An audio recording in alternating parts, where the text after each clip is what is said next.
Okay, so the past few days have been really hard because I've been super not well. And then I had a whole bunch of stuff happen today with a whole bunch of funds of mine coming up missing. So bear with me as I do this reading today, and hopefully we can find some joy in all of this.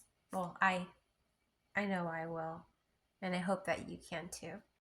To top it all off, I think I am allergic to something in my house because I have been having the most horrible sneezing fits, and I'm hoping that I don't sneeze while I'm reading.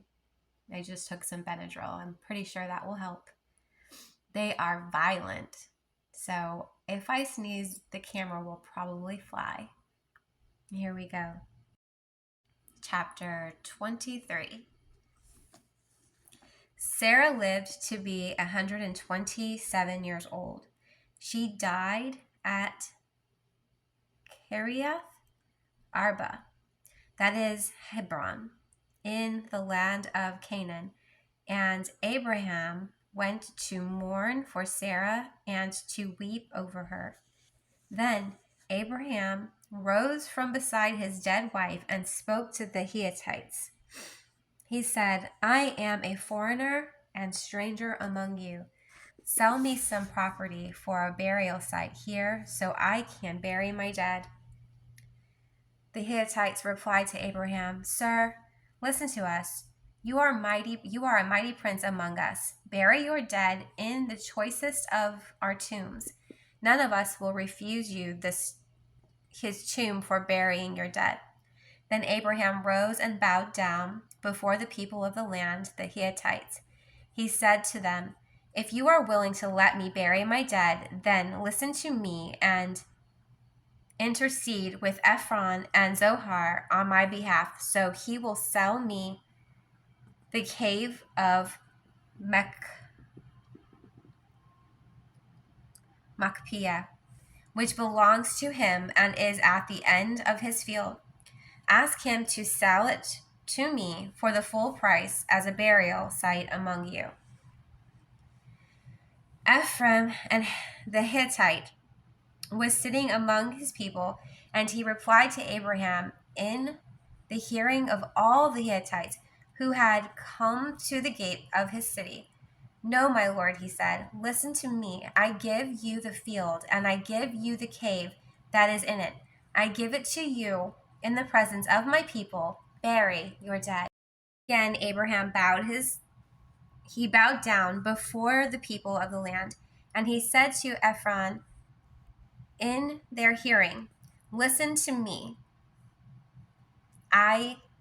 If you will, I will pay the price of the field. Accept it from me so I can bury my dead there.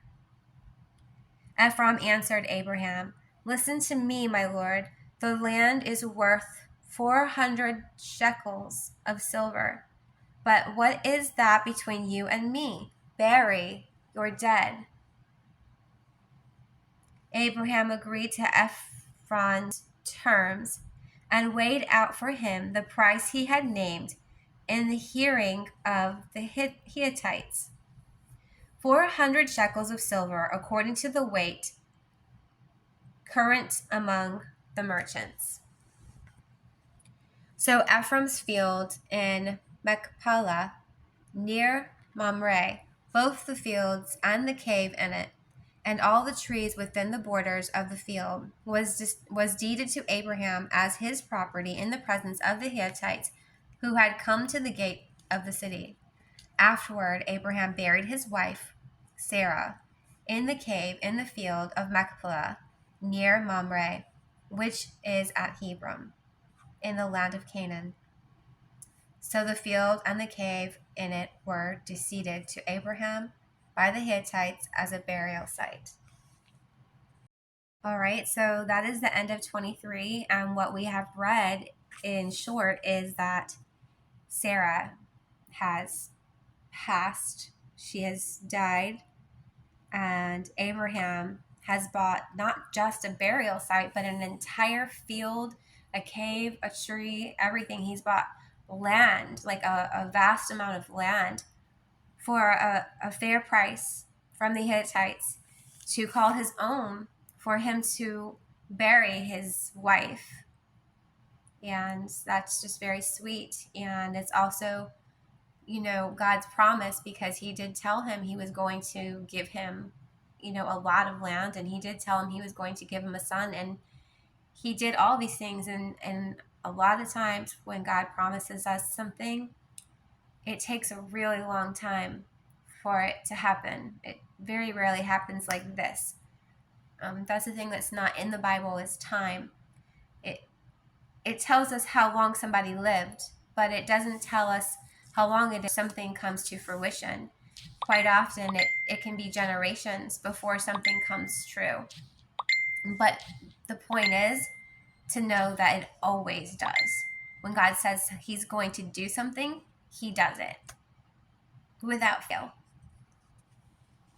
So I look forward to reading chapter 24 with you guys. Join me tomorrow. And if you want to check out chapters 1 through 23, oh, sorry, I just read 23, 1 through 22, just find me on YouTube at #JesusIsADJ. And don't forget to like and subscribe, because I would like to go live.